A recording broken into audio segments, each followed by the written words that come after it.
ভাই আমাকে আমন্ত্রণ জানানোর জন্য সম্মানিত প্যানেলিস্ট ও সকল দর্শকবৃন্দকে অনেক সালাম জানাচ্ছি, শুভেচ্ছা জানাচ্ছি। যেই জিনিসটা নিয়ে আমি আজকে আলাপ করতে যাচ্ছি সেটি আপনারা সবাই চিনেন, জানেন, দৈনন্দিন জীবনের সাথে খুবই এটি অঙ্গাঙ্গি ভাবে জড়িত। প্রথমে আমি বলবো সল্টটা কেন ইম্পর্টেন্ট, বেশি হলে কি ক্ষতি হয়, কম হলে কি ক্ষতি হয়, এবং এরপরে আমি আসতেছি সল্টের বিকল্প আপনারা কি কি করতে পারেন রান্না বান্নার ব্যাপারে। প্রথমত সল্ট খুবই ইম্পর্টেন্ট, কিন্তু সল্ট আমাদের শরীরে যে এই যে আমাদের যে বিভিন্ন ফ্লুইড আছে, পানি আছে, এটা কিন্তু ব্যালেন্স রাখার জন্য এটা খুবই গুরুত্বপূর্ণ। তারপর আমরা যে দৈনন্দিন জীবনে কাজকর্ম করে থাকি, যেমন এই যে বিভিন্ন মাসেলের যে কন্ট্রাকশন লাগে সেটির জন্য দরকার আছে এই সল্টের প্রয়োজনীয়তা আছে। তারপর হার্টকে পাম্পিং করার জন্য সেটির জন্য দরকার আছে। আমাদের শরীরে যে বিভিন্ন ধরনের যে নার্ভস আছে, বিভিন্ন ধরনের সিগন্যাল যে পাঠায়, এই ঠান্ডা লাগতেছে, গরম লাগতেছে, বিভিন্ন ধরনের কিছু, এগুলো কিন্তু নার্ভের এই ব্যালেন্সের জন্য কিন্তু আপনার সল্টের প্রয়োজন হয়ে থাকে। তো সুতরাং বুঝতেছেন সল্ট কিন্তু খুবই ইম্পর্টেন্ট। কিন্তু সল্ট যদি বেশি হয় তখন কি হবে? ও আরেকটা জিনিস বলে গেছে, সল্ট কিন্তু আমাদের ব্লাড প্রেশারকেও রেগুলেশন করে থাকে। যেমন আপনি রাত্রেবেলা ঘুমালেন, সকালবেলা আপনাকে বাথরুমে যেতে হবে, দাঁড়াতে হবে, সেই যে ব্লাড প্রেশার যে এই যে ফ্লাকচুয়েট হচ্ছে, এটাও কিন্তু সল্ট কিন্তু আপনার গুরুত্বপূর্ণ ভূমিকা পালন করে থাকে। এখন প্রবলেমটা হচ্ছে বেশি সল্ট হলে কি হবে? তাহলে বেশি সল্ট হলে বুঝতেই পারছেন, আমরা সবাই জানি বেশি সল্ট যদি আপনার শরীরে থাকে বা আপনি নিয়ে থাকেন তাহলে আপনার হাই ব্লাড প্রেশার হওয়ার সম্ভাবনা থাকে। এছাড়া আপনার হার্ট ডিজিজ, তারপরে স্ট্রোক হওয়ার সম্ভাবনা থাকে। হ্যাঁ, তারপর আপনার অনেক সময় দেখবেন আপনার হাত পা ফুলে গিয়েছে, সেটিও হতে পারে, ফ্লুইড রিটেনশন আমরা বলে থাকি। অনেক সময় আপনার কিডনি ড্যামেজ হতে পারে, সেটিও হতে পারে। তো সুতরাং বেশি সল্ট যে ক্ষতি সেটা আমরা জানি। আবার কম সল্ট হলে কি হবে? কম সল্ট হলে ঠিক ব্লাড প্রেশার যেরকম বেশি হলে আপনার বেড়ে যাওয়ার সম্ভাবনা আছে, কম সল্ট হলে আপনার হাইপো টেনশন হতে পারে, মিন ব্লাড প্রেশারটা লো। এবং এই ব্লাড প্রেশার লো হলে কি হবে? তখন আপনার ডিজিনেস হতে পারে, আপনি পড়ে যেতে পারেন।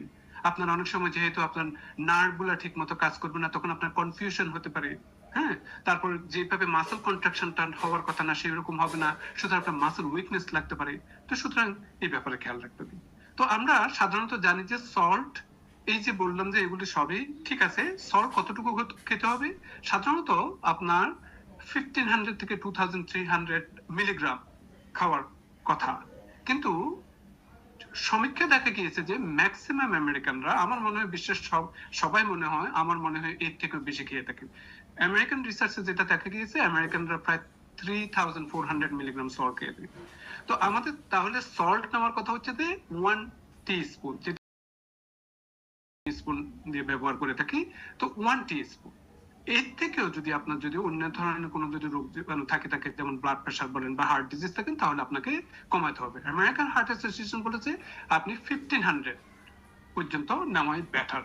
এর থেকে হয়তো কম হলে অনেক সময় হয়তো আপনাদের হয়তো টেস্টের ব্যাপারে, ফ্লেভারের ব্যাপারে একটা সমস্যা হতে পারে, এই জন্য মিনিমাম আপনি এর থেকে বেশি দেওয়া উচিত না। আসলে এবারে সল্ট কেন, আমরা আজকের পয়েন্টটা হচ্ছে যে সল্ট আমরা ব্যবহার করে থাকি বিভিন্ন ফ্লেভারের জন্য, এবং এই সল্ট যদি না দেওয়া হয়ে থাকে তাহলে আমাদের মনে হয় যেন আমাদের টেস্ট পার্টটা তখন যে কোনো কিছুই যেন এটি সুস্বাদু মনে হয় না। তো সুতরাং সল্ট এটি কিন্তু খুবই ইম্পর্টেন্ট। তো একটা 2024 একটা জরিপ দেখা দিয়েছে, যারা 55 ইয়ার্স ওল্ড কিংবা তারও উপরে, তাদেরকে 2 বছর পর্যন্ত 1500 মিলিগ্রামের সল্ট দেওয়া হয়েছে, এবং দেখলেন 2 বছর পর্যন্ত পর্যবেক্ষণ করলেন, এরা কিন্তু সবাই সুস্থ, কোনো ব্লাড প্রেশার নাই। সুস্থ বলতে মানে এখানে ব্লাড প্রেশার বোঝাচ্ছে, কোনো ব্লাড প্রেশার নেই। এবং পরবর্তী 2 বছর পর্যন্ত এদের কোনো 40% উপরে আপনার এরা কিন্তু ব্লাড প্রেশার ভোগেন নাই, কম্পেয়ার টু যারা সল্ট নিয়েছেন তাদের ব্লাড প্রেশার হয়েছে। তো সুতরাং বুঝতে পারছেন যে সল্টটা মেনটেন করা কতটুকু নেবেন না নেবেন সেটা আপনারা বুঝতেই পারতেছেন যে এটা কতটুকু ইম্পর্টেন্ট। আসলে সল্টের সাবস্টিটিউট নিয়ে কথা নিয়ে বলুন। নাম্বার ওয়ান যেটা বলবো সেটা হচ্ছে যে পটাশিয়াম ক্লোরাইড। আপনারা জানেন যে টেবিল সল্ট হচ্ছে যে সোডিয়াম ক্লোরাইড, আর আমি এখন যেটা বলছি সেটা হচ্ছে যে পটাশিয়াম ক্লোরাইড। সোডিয়াম ক্লোরাইড যেরকম আপনার বিভিন্ন ধরনের আমি কথা বললাম, বিশেষ করে ওয়াটার রিটেনশন, হ্যাঁ, ফ্লুইড টাকে আপনার বাড়িয়ে তোলা, কিন্তু এই পটাশিয়াম ক্লোরাইডটা কিন্তু আপনার কিন্তু ব্লাড প্রেশারকে আপনার নিয়ন্ত্রণ রাখবে।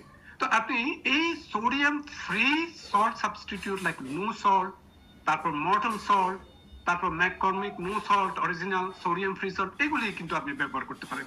হ্যাঁ, এগুলিতে কিন্তু আপনার পটাশিয়াম আছে, এবং অনেক সময় আপনি বাজারে দেখবেন যে আপনার এই ধরনের সল্ট সাবস্টিটিউট অনেকগুলো পাওয়া যায়। তো এটি কি জন্য গুরুত্বপূর্ণ? পটাশিয়াম এমন একটা মিনারেল যেটি আপনার ব্লাড প্রেশারকে লোয়ার করে থাকে। যেমন আপনার ব্যানানার মধ্যে পাবেন। যাদের ব্লাড প্রেশার আছে তারা ব্যানানা খেতে পারেন, যদি সেরকম ডায়াবেটিস বা অন্য কিছু না থাকে।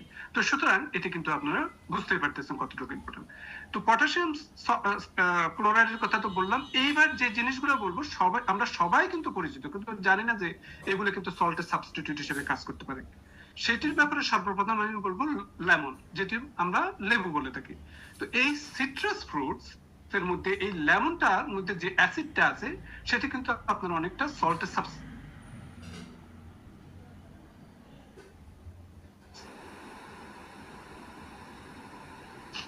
হিসেবে কাজ করে। আপনি সেটা একটা ফিশ সার্ভার আপনি প্লেটে যদি লেবু রস যদি উপরে দিয়ে থাকেন তাহলে আপনার অনেকটা সল্টের সাবস্টিটিউট ব্যবহার করবে। এরপরে আমি যেটা বলবো সেটা হচ্ছে ভিনেগার। ভিনেগারের মধ্যে যে মেটালিক একটু টেস্ট আছে, যেটা একটু এক ধরনের যে টেস্ট আছে, সেটা কিন্তু আপনার কমব্যাট করার জন্য আপনি কিন্তু বিশেষ করে ব্যালসামিক ভিনেগার অথবা আপেল সাইডার ভিনেগারটা ব্যবহার করতে পারেন। এবং এই ভিনেগারও কিন্তু আপনার ফ্লেভারকে কিন্তু আপনার অনেক ত্বরান্বিত করবে। এরপরে আসবো রোজমেরি। রোজমেরি সম্পর্কে আপনারা সবাই জানেন, এটির মধ্যে এক ধরনের ঝাল ঝাল ফ্লেভার আছে এবং এটাও কিন্তু আপনার বিভিন্ন ধরনের রোস্টেড মিক্স ভেজিটেবলের মধ্যে ব্যবহার করতে পারেন। এরপরে যেটা বলবো সেটা হচ্ছে যে ব্যাজিল। আপনারা দেখবেন অনেক সময় টক ঝাল মিষ্টি এই ধরনের টমেটো সসের মধ্যে দেখবেন এই ব্যাজিলটা থাকে, এবং এই ব্যাজিলটাও কিন্তু আপনার এক ধরনের কিন্তু ফ্লেভার দিতে পারবে, যেটা সল্টের সাবস্টিটিউট হতে পারে। এরপর আমি যেটা বলবো সেটা হচ্ছে যে ব্ল্যাক পেপার। ব্ল্যাক পেপার আপনারা সবাই চিনেন, রেস্টুরেন্টে সল্টের সাথে সাথে ব্ল্যাক পেপারও থাকে স্প্রিঙ্কল করার জন্য। এটার মধ্যে যে ক্যাপসিন আছে, এটি কিন্তু আপনার টেস্ট বাডকে কিন্তু আপনার অনেক কিছু সল্টের বিকল্প হিসাবে আপনার টেস্ট বাডকে আপনার ইয়ে করবে, সেভাবে উপযোগী করে দিবে। তো সুতরাং আপনারা ব্ল্যাক পেপার ব্যবহার করতে পারেন। এবং এরপরে আমি যেটা বলবো সেটা হচ্ছে যে ফ্রেশ গার্লিক। ফ্রেশ গার্লিকের মধ্যে যে স্পাইসি ফ্লেভার আছে, যদি র হয়ে থাকে সেটা অনেকটা বাটারি সুইট টাইপের ফ্লেভার আপনি পাবেন যদি কুক করে থাকেন, আর না র হলে এক ধরনের স্পাইসি ফ্লেভার পাবেন, এবং এটিও কিন্তু আপনার অনেক আপনার সল্টের সাবস্টিটিউট হিসেবে কাজ করবে। এবং এই জন্য আপনারা দেখবেন যখন অনেক পিজার মধ্যে বা স্পাইসি ফ্লেভার দেওয়ার জন্য অনেক সময় এই গার্লিকটা আপনার উপরে দিয়ে থাকে।